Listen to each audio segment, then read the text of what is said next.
The THEMED Retrospective Handbook. Bonus material. Top 10 retrospective tips. Over the years, Geoff and I have facilitated and observed many retrospectives. In fact, we struggle to guess how many we actually have. The good ones have been filled with energy, honesty, conflict, creativity, and humour. The bad ones have been repetitive, shallow, uninspiring, and predictable. Retrospectives are one of the easiest parts of Scrum to pick up and run with, and if they're executed well, they can have an immediate effect on team productivity and morale. To this end, we thought we'd share with you our top 10 tips for running a great retrospective, regardless of the structure you choose. Number 1, a good venue. It's hard to expect people to think differently about their situation if they always use the same old meeting room and stare at the same 4 walls. Some of the best retrospectives we've been involved in have been performed inside a pub or a restaurant, or even outdoors in the garden or in a park. You might find people actually open up more emotionally in an informal environment, or extend their creative thought by enjoying some actual blue sky thinking. Number 2, get people moving. Body movement increases blood flow that, in turn, allows more energy and oxygen to move through our bodies and brains. Something like an outdoor ball game can help relieve some of the tension of the day, add some team building, and help get our brains working if we face challenging issues. Number 3, food and drink. Remember, you are expecting people to stay focused for 1 to 3 hours typically in most cases, and attentiveness will soon drop off if attendees feel hungry or thirsty. Freshly made hot coffee is a great incentive to get a team to turn up on time too. As far as food goes, we'd steer clear of too many cakes and biscuits and beige choices, and maybe opt for some fresh fruit instead to prevent these retrospectives from turning into a lethargic and sleepy affair. Number 4, state the purpose. Lots of poor retrospectives we've attended have wandered aimlessly for hours and culminated with no tangible outcomes or benefits. As a Scrum Master, try and grab the attention of your audience within the first 5 to 10 minutes of the meeting. This is your chance to entice them into participating for the entire session. Setting a compelling goal or a challenge at the start of the retrospective can be a simple way to hook people from the outset. Experiment with metaphor. All of the ideas we need already exist. We just need to be able to access them.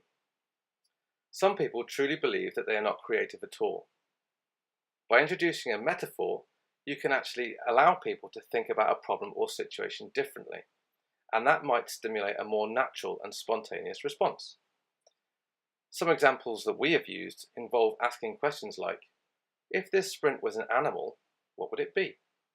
Or, if this sprint was a chocolate bar, what would it be? The key to these questions is then exploring why attendees responded with their own answers. Number 6, let people play.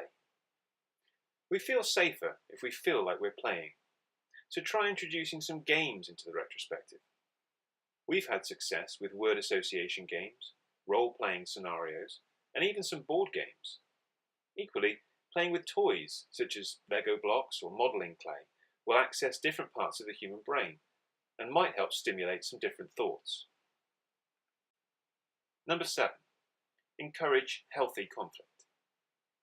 Assure the team that it isn't always about agreement, and that disagreement is not only okay, but is also a great way to find the best solutions.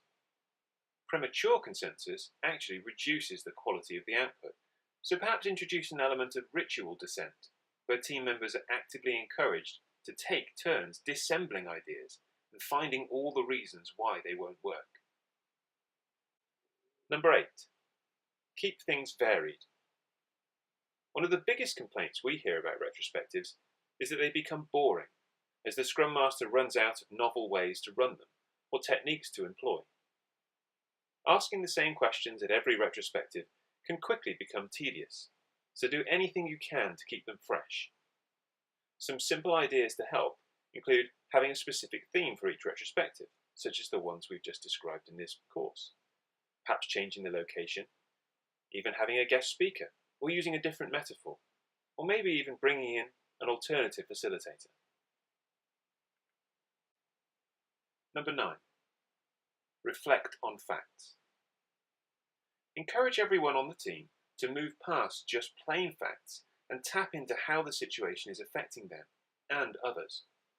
Not only does this make it more real, but it also increases the value to doing something about it, and therefore makes it more likely we will take action on our ideas. I'm more likely to make a change if I know how it's affecting me and other people. 10. Take some action.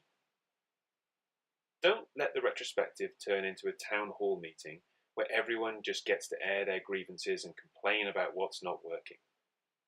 Ensure that the team reflects on things, thinking about what part they're playing in the situation, and more importantly, take some action towards making that aspect of the team's situation better. They don't have to solve it completely, so long as they're moving towards a solution.